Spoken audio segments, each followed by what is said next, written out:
السلام علیکم دوستو، العباس ٹی وی میں خوش آمدید۔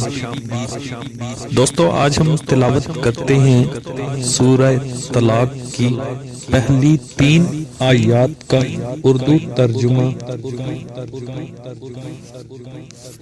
شروع اللہ کے نام سے جو بڑا مہربان نہایت رحم والا ہے۔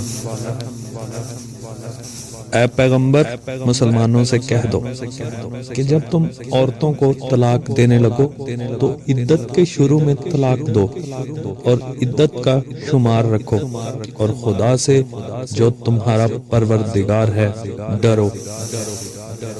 نہ تو تم ہی ان کو ایام عدت میں ان کے گھروں سے نکالو اور نہ وہ خود ہی نکلے۔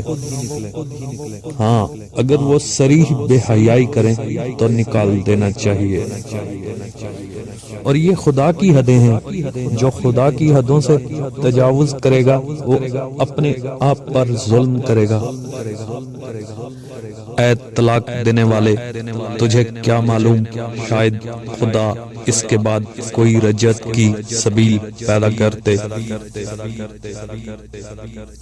پھر جب وہ اپنی میعاد یعنی انقضاء عدت کے قریب پہنچ جائیں تو یا تو ان کو اچھی طرح زوجیت میں رہنے دو یا اچھی طرح سے علیحدہ کر دو، اور اپنے میں سے 2 منصف مردوں کو گواہ کر لو،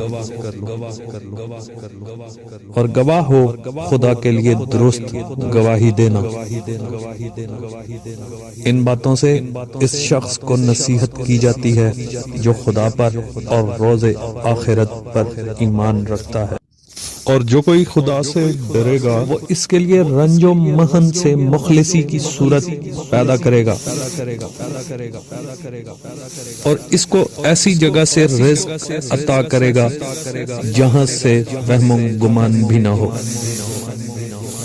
اور جو خدا پر بھروسہ رکھے گا تو وہ اس کو کفایت کرے گا۔